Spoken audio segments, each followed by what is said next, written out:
नमस्कार, गुलिस्तान न्यूज में आपका स्वागत है और जम्मू कश्मीर के इस खास बुलेटिन के साथ मैं शीतल शर्मा। सांबा जिले में भारत पाकिस्तान अंतर्राष्ट्रीय सीमा पर स्थित बाबा चंबलियाल देवस्थान पर 27 जून को वार्षिक मेले का आयोजन किया जाएगा। इस मेले के लिए सांबा प्रशासन द्वारा सभी तैयारियां पूरी की जा रही हैं। हालांकि इस बार भी पाकिस्तानी रेंजरों को शक्कर और पर्वत नहीं दी जाएगी। आज से 6 साल पहले ये प्रथा बंद कर दी गई थी और मौजूदा समय में भी पाकिस्तान बपन्नी हरकतों से बाज नहीं आ रहा है, जिसके चलते ये प्रतिबंध जारी रखा जाएगा। तो आपको बता दें, ये सांबा जिले में जो भारत पाकिस्तान अंतर्राष्ट्रीय सीमा है, वहां पर बाबा चंबलियाल देवस्थान पर 27 जून को वार्षिक मेले का आयोजन किया जाना है। उसको लेकर तैयारियां चल भी रही हैं। तस्वीरें भी आपके सामने हैं, सांबा की तस्वीरें हैं, जहां पर बाबा चंबलियाल में जो वार्षिक मेला होना है, उसका आयोजन होना है, उसको लेकर तैयारियां हो रही हैं। लेकिन पाकिस्तानी रेंजरों को वहां पर जो है उनकी तरफ से कोई ना कोई दिक्कतें खड़ी की जा रही हैं। ऋषि खजूरिया हमें ज्यादा जानकारी देंगे। ऋषि, जरा बताइएगा इस मेले को लेकर, ये जो वार्षिक मेले का आयोजन होना है, इसको लेकर तैयारियां तो हो रही हैं, लेकिन अड़चने और दिक्कतें क्या हो रही हैं? देखिए शीतल, आपको बताते चले कि हर साल की तरह इस बार भी बाबा चंबलियाल जी की श्राइन पर लगने वाला ये ऐतिहासिक मेला जो कि 27 जून को लगने जा रहा है, और इस मेले को लेकर तैयारियों को प्रशासन ने अंतिम रूप देना शुरू कर दिया है और यहाँ पर काम जो वो काफी जोरों शोरों से यहाँ पर चल रहा है। आपको बता दें कि ये जो बाबा चंबलियाल जी की श्राइन है, ये एक अलग ही मान्यता जो रखती है। यहाँ पर बताया जाता है कि जो स्किन डिजीज से जो लोग जो है वो जूझते हैं, उनको यहाँ पर आकर जो वो काफी आराम मिलता है। यहाँ पर बाबा चंबलियाल जी की बात करें तो ये बाबा दिलीप सिंह मनास हुआ करते थे, जो कि सूफी संत थे, और बताया जाता है कि भारत और पाकिस्तान दोनों देशों में बराबर मान्यता जो है वो इस मेले की होती है। हालांकि आपको बता दें कि धड़ जो है वो बताया जाता है कि यहाँ पर है और जो गर्दन है वो पाकिस्तान में है।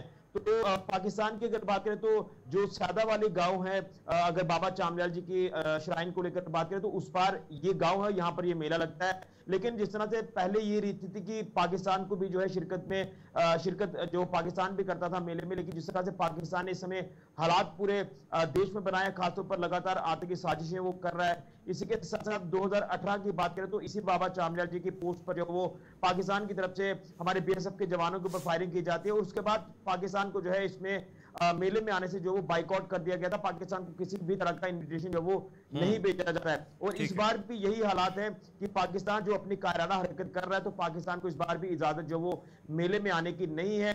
आगे क्या होता था कि जो चादर है वो उनकी तरफ से लाई जाती, तो यहाँ से वो इन रिटर्न शक्कर और शरबत लेकर जाते थे। लेकिन ये प्रक्रियाएं जो वो इस बार भी देखने को नहीं मिलेगी।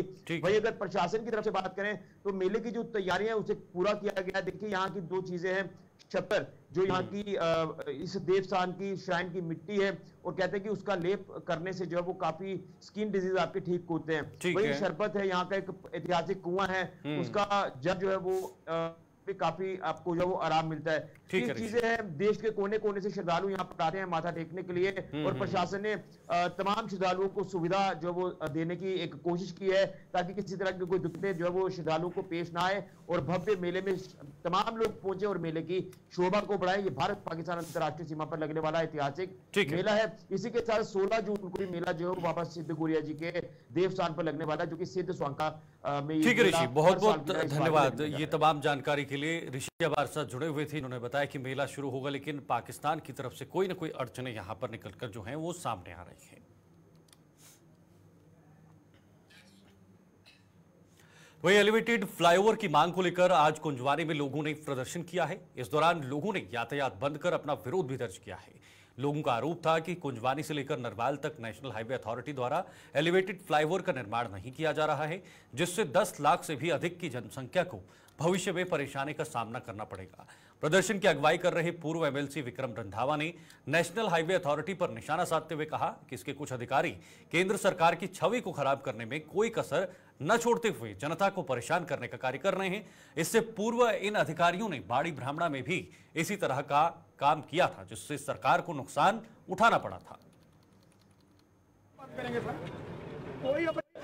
नेशनल हाईवे अथॉरिटी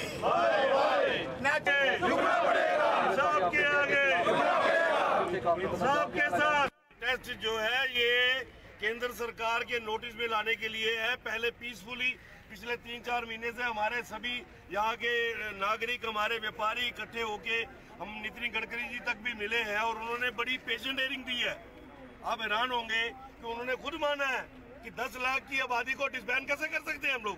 उनको कैसे अंधेरे में छोड़ सकते हैं कि ये बिल्कुल बॉर्डर लाइन होगी, इधर बड़ी दीवार खड़ी कर दो 30 फुट की, वो लोग इधर ना देखें, ये लोग उधर ना देखें, वो नहीं हो पाएगा।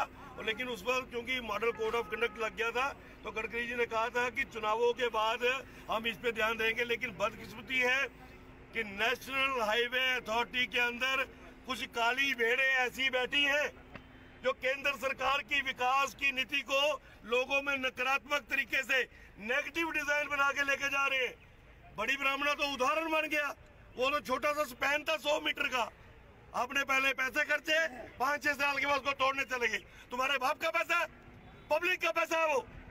तुम कैसे पहले गर्ल्स कंस्ट्रक्शन की एक के ऊपर इन्वेस्टिगेशन होनी चाहिए, कौन उस वक्त इंजीनियर थे, कौन ठेकेदार थे, किसने वो डिजाइन बनाया जो बाद में बड़ी ब्रह्मणा का फ्लाईओवर तोड़ के पिलर पे उठाना पड़ा। मीडिया के सामने बात रखी है, दिल्ली जाके गडकरी के सामने बात रखी है।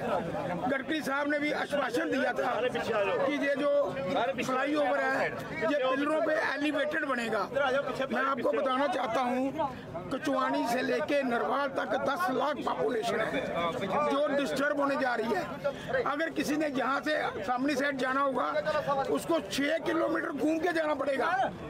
ये कौन सा इंसाफ है? एक तरफ मल्टीनेशनल हॉस्पिटल है, दूसरी तरफ लैब है। कोई इंसान बीमार होगा तो टेस्ट लेके 6 किलोमीटर घूम के जाएगा। फिर उसके बाद मल्टीनेशनल स्कूल है यहाँ पे 20-25, बंकट हॉल है 40-50।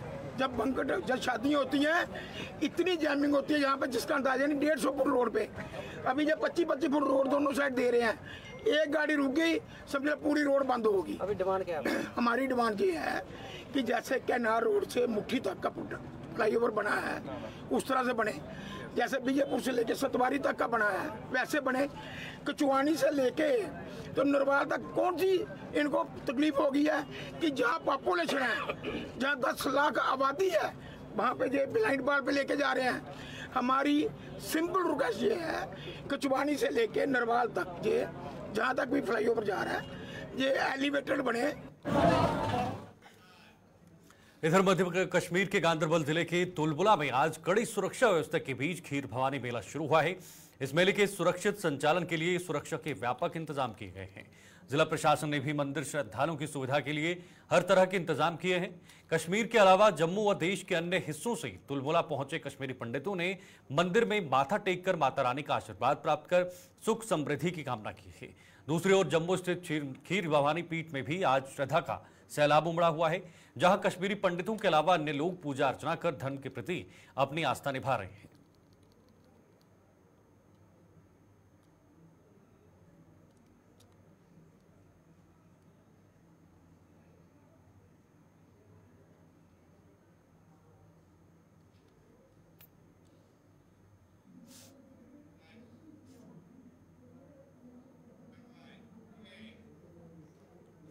बकरीद को अब कुछ ही दिन बाकी रह गए हैं। मुस्लिम समुदाय में बकरीद को लेकर भारी उत्साह नजर आ रहा है। समुदाय के लोगों द्वारा जमकर खरीदारी की जा रही है। वहीं पुंछ में कुर्बानी के बकरों की मंडी भी सज गई है। इनमें पुंछ ही नहीं बल्कि आसपास के इलाके से भी पुष्प पालक बकरे लेकर मंडी में पहुंच रहे हैं। बकरा मंडी में इन बकरों को खरीदने वालों की भी भीड़ उमड़ने लगी है। वहीं पशुपालन विभाग के डॉक्टरों द्वारा मंडी में इन बकरों के स्वास्थ्य की जांच भी की जा रही है।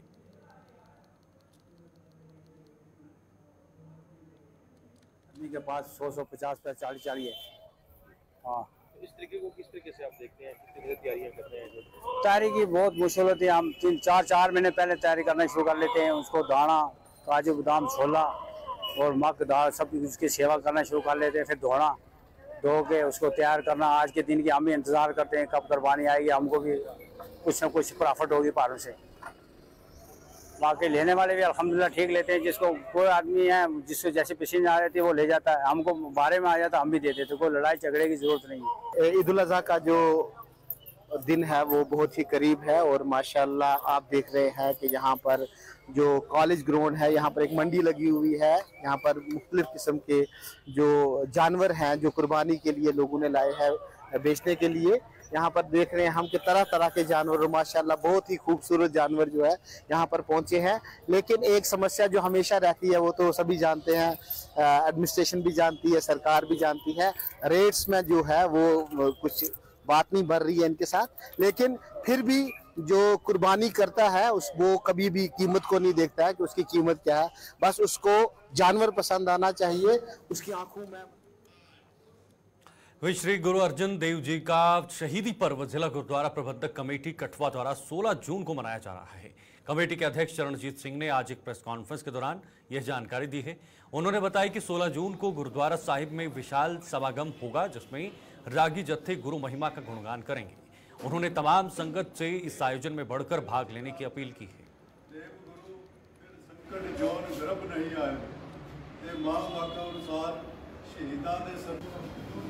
शहीदां दे सरताज सिख कौम के पहले शहीद गुरु श्री गुरु अर्जन देव जी, जिन्हां दा शहीदी दिहाड़ा 2003 मूल नानक शाही कैलेंडर के मुताबक 16 जून नूं बड़ी शरधा ते बड़े उत्साह के नाल जिला गुरुद्वारा प्रबंधक कमेटी और सुखमनी सोसाइटी दियां बीबियां और समूह साध संगत के सहयोग के नाल मनाया जा रहा है। उहदे विच बेनतियां हैं कि जिहड़े कि साडे कोल विशेष तौर पे सरदार बलदेव सिंह जी, भाई गुरदेव सिंह जी बडाला, जिहड़े कि दरबार साहब के साबका रागी, वो इत्थे बड़ी शरधा और धूमधाम के नाल जिहड़ा कि वो अपना जिहड़ा प्रोग्राम जिहड़ा कि वो देणगे।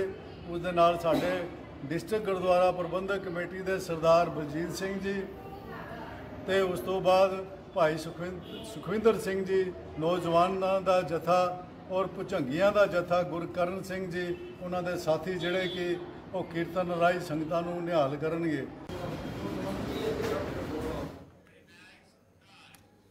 आगे बढ़ेंगे। नगरोटा एनसीसी ट्रेनिंग एकेडमी में 2 J&K गर्ल्स बटालियन द्वारा कैंडिडेट्स को स्टार्टअप की जानकारी दी जा रही है। 2 दिवसीय वर्कशॉप में एनसीसी के पूर्व कैंडिडेट यहां ट्रेनिंग ले रहे हैं। एनसीसी कैंडिडेट्स को स्टार्टअप के जरिए जिंदगी संवारने की जानकारी दे रहे हैं।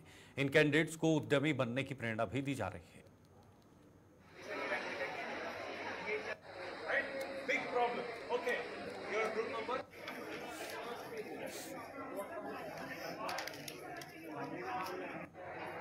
हम लोग सब एक्स एनसीसी कैडेट्स हैं और हमारा जो ऑर्गेनाइजेशन है एक्सपा, ये एक एनजीओ है। हम सब पहले एनसीसी के थ्रू दूसरी विदेशों में ना जा चुके हैं और उसके कारण हम सबको काफ़ी एक्सपोजर मिला, और चूंकि हमें वो एक्सपोजर मिला, हमें उसका काफ़ी फ़ायदा हुआ। जब हम लोग जॉब्स वगैरह के लिए गए तो उसी को देखते हुए हम लोगों ने ये ऑर्गेनाइजेशन फॉर्म किया जिसका नाम एक्सचेंज पार्टिसिपेंट्स एसोसिएशन है। और हम लोग एनसीसी कैडेट्स, और ये जो ट्रेनिंग हम करते हैं ये सिर्फ एनसीसी कैडेट्स के लिए करते हैं। तो हम लोग उनके लिए पिछले 6-7 सालों से किसी भी कैंप में आके 2 दिन की सॉफ्ट स्किल्स डेवलपमेंट की ट्रेनिंग करते हैं, जैसे कम्युनिकेशन है, क्रिटिकल थिंकिंग है, एथिक्स है, लीडरशिप स्किल है। ये प्रोग्राम हम यहाँ के डायरेक्टरेट में पहली बार कर रहे हैं और हम लोगों को यहाँ पे उन्हें स्टार्टअप कैसे शुरू किया जा सकता है उसके बारे में बातचीत करने के लिए बुलाया गया है। तो आज की पूरी ट्रेनिंग उसी पे बेस्ड है और हम बहुत शुक्रगुजार हैं सीओ सर के, यहाँ पे डीजी सर के और डीजी एनसीसी के, कि उन लोगों ने हमें इनवाइट किया। Thank you. इसमें हमें बताया जा रहा है स्टार्टअप के बारे में कि स्टार्टअप्स कैसे स्टार्ट हो जाए। यहाँ बता रहे हैं कि कोई भी बिजनेस छोटा या बड़ा नहीं होता। हमें इन्होंने अभी तक बताया है कि हम कैसे प्रॉब्लम सॉल्व कर सकते हैं किसी भी स्टार्टअप के बारे में, इससे हमें क्या प्रॉफिट मिलता है, इससे हमें क्या इकोनॉमिकली प्रॉफिट मिल सकता है, इन सब के बारे में बता रहे हैं। और हमें ये भी बताया है कि कैसे हम एक छोटी सी जगह से कितना बड़ा इंडस्ट्री एरिया खड़ा कर सकते हैं। इधर बिश्नाह की जगतूचक गांव में प्रस्तावित सॉलिड वेस्ट मैनेजमेंट प्लांट के विरोध में लोगों ने आज जमकर बवाल किया। लोगों ने बीजेपी के समर्थन से जोरदार प्रदर्शन करते हुए इस प्लांट को वहां न लगने देने की चेतावनी दी है। प्रदर्शन की सूचना मिलने पर पुलिस भी मौके पर पहुंची और पुलिसकर्मियों के साथ भी लोगों की जमकर धक्का मुक्की हुई है। महिलाओं ने भी मोर्चा संभाल लिया, जिसके चलते मौके पर महिला पुलिस पहुंच गई और महिलाओं ने महिला पुलिसकर्मियों के साथ भी धक्का मुक्की की है।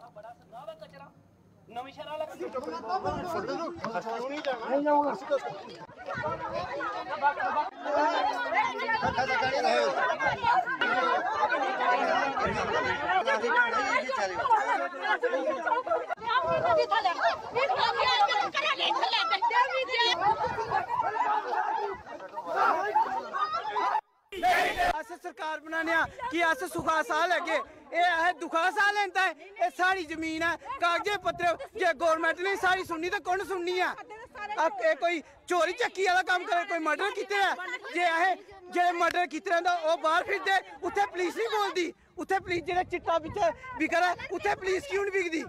इत्थे जिथे अपनी जगह उत्थे पुलिस कन्नै लगी लेंदी है, जिथे चिट्टे नशे बिका रहे न उत्थे पुलिस कुत्थे है? ओह इत्थे रतनाल बिका, साल पिंड इत्थे बिका।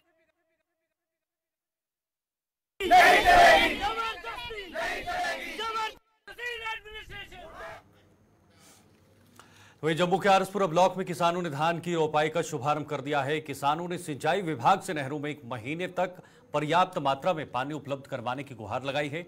इसके साथ ही किसानों ने सरकार से खाद और दवाइयों का दाम में कम करने की भी मांग की है। किसानों के मुताबिक खाद और दवाइयों की कीमतें इतनी ज्यादा हैं कि फसल बचने के बाद भी उनके दाम पूरे नहीं होते हैं।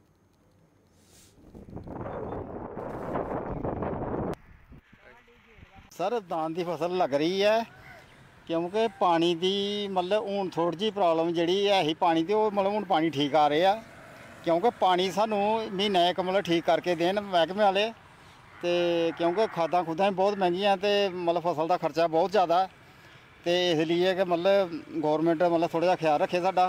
तो इधर आरसपुरे में लाभ लग रही है क्योंकि बत्ती भी नहीं आ रही, जे बत्ती आए तो चलो मोटर माटर लग जाती हैं, तो चलो पैनी 1 महीना तुसीं जिमींदारां नूं दो जी, ये बड़ी मेहरबानी थोड़ी महकमे वालों की।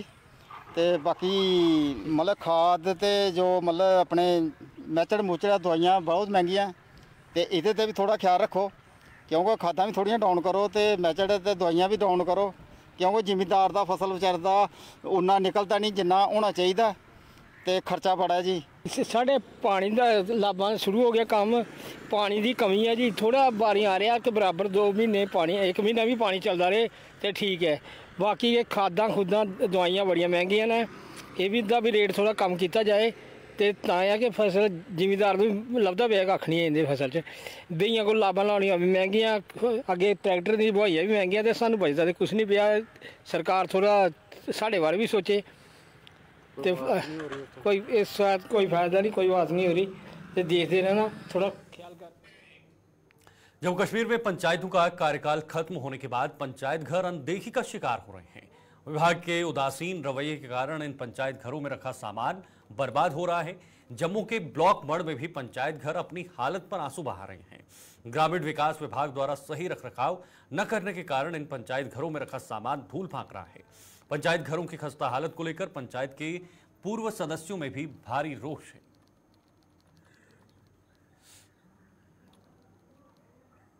जो आप देख ही रहे हैं, पूरे मड़ ब्लॉक का मैंने देखा है कि सभी पंचायत घर जो है खस्ता हाल में। हमारा पंचायत घर जो है फिर थोड़ा ठीक है, लेकिन बाकी जगह पे जहाँ सोलर लाइट लगी थी वो सारी टूट चुकी हैं। जो सोलर का सिस्टम लगा था टूट चुका है, कंप्यूटर बंद पड़े हैं।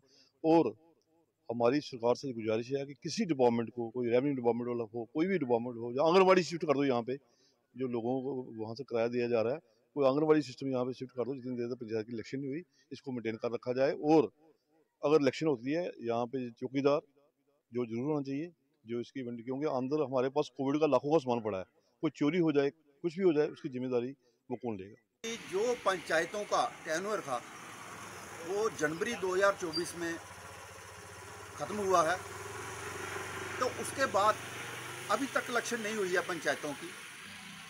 पंचायतों की इलेक्शन नहीं होगी तो फंड्स कहाँ से आएंगे?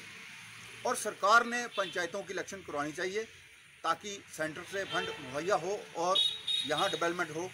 दूसरा कि जैसे आप कह रहे हैं कि जो पंचायतों में कंप्यूटर सोलर सिस्टम वगैरह लगवाए गए हैं, तो पंचायतों में पहले तो इन्होंने कहा था कि 5 मेंबर का एक स्टाफ मिलेगा, जिसमें कंप्यूटर ऑपरेटर होगा, क्लर्क होगा, पियून होगा और 2 उसके साथ और जो इनके नुमाइंदे थे वो इनको मिलेंगे। लेकिन कंप्यूटर तो गवर्नमेंट ने दे दिए पंचायतों को, इन्वर्टर भी लगा दिए, सोलर सिस्टम भी लगा दिए, लेकिन उनकी जो मेंटेन है वो अभी ऐसे ही अधूरी है। पंचायत घर बंद हैं, कोई उनको देखभाल करने वाला नहीं है। पंचायत घरों के आगे पीछे झाड़ियाँ इतनी हैं कि साफ सफाई करने वाला कोई नहीं है। और कुछ पंचायत घरों की इतनी खस्ता हालत है कि आप वहाँ मीडिया के माध्यम से जाके उसको थोड़ा हाईलाइट कीजिए कि देखिए कि ये हमारे लोगों का पैसा है। ये जो कंप्यूटर वगैरह खरीदे गए हैं, इन्वर्टर वगैरह लगाए गए हैं, सोलर सिस्टम वगैरह लगाए गए हैं, ये हमारे लोगों के पैसे से ही ये सिस्टम जो है ये लगाया गया है। तो गवर्नमेंट जम्मू कश्मीर के इस खास बुलेटिन में फिलहाल के लिए इतना ही। दीजिए इजाजत, नमस्कार।